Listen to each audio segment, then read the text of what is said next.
这是赠送的。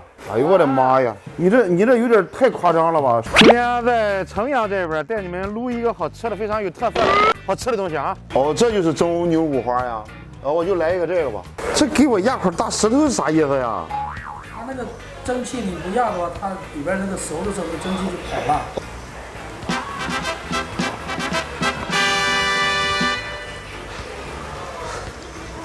很有食欲，很丰富。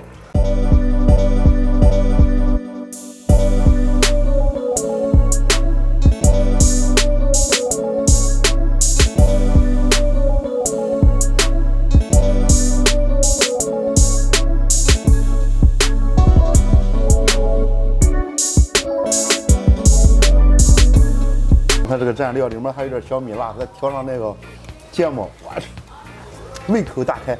我觉得这是道低脂菜，所有的菜油吧都给你蒸下去了。它你别看它是那个牛五花，肉又肥了，但是多余的脂肪真的给你都蒸在这个锅底下了。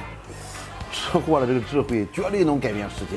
但你点这个吧，你必须一下子点它2人份，1人份这个没法弄。但是你两个人来的话吧，这一堆东西吧，基本上就能够了。这个你吃那个火锅吧，或者砂锅什么，它就涮着直接吃了吧。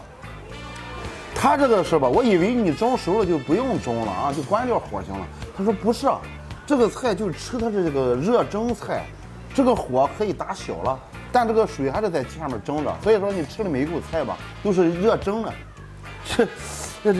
这个第一次见，你第一次吃这个。但是是很鲜亮，很鲜亮。我觉得以后能行，这个菜系能行，真的啊，这个菜系啊，各个小笼给你现蒸现，你蘸料现吃。这个热蒸菜跟你涮菜又不一样，但这个蒸牛五花真的可以试试。这种热蒸菜现蒸现吃的菜，真是觉得从菜的设计到外观到跟顾客的这个互动性，真是能成为他店里一个引流菜。你猜这是什么？你尝尝好不好吃？像是竹子叶。什么东西？不知道啥，但挺好吃。不知道啥。有没有知道的？这是什么？他说18个小菜，个个不马虎。火鸡拌面，他说是叫韩式拌面。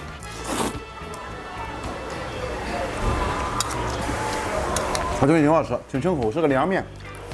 这个纽约餐馆实际上是韩国料理哈，因为他前面那个老板嘛，在纽约留过学，然后是一个韩国人，一个韩国人在纽约留学，到青岛开了一个韩国料理，他的店的名字叫纽约餐馆，有点绕。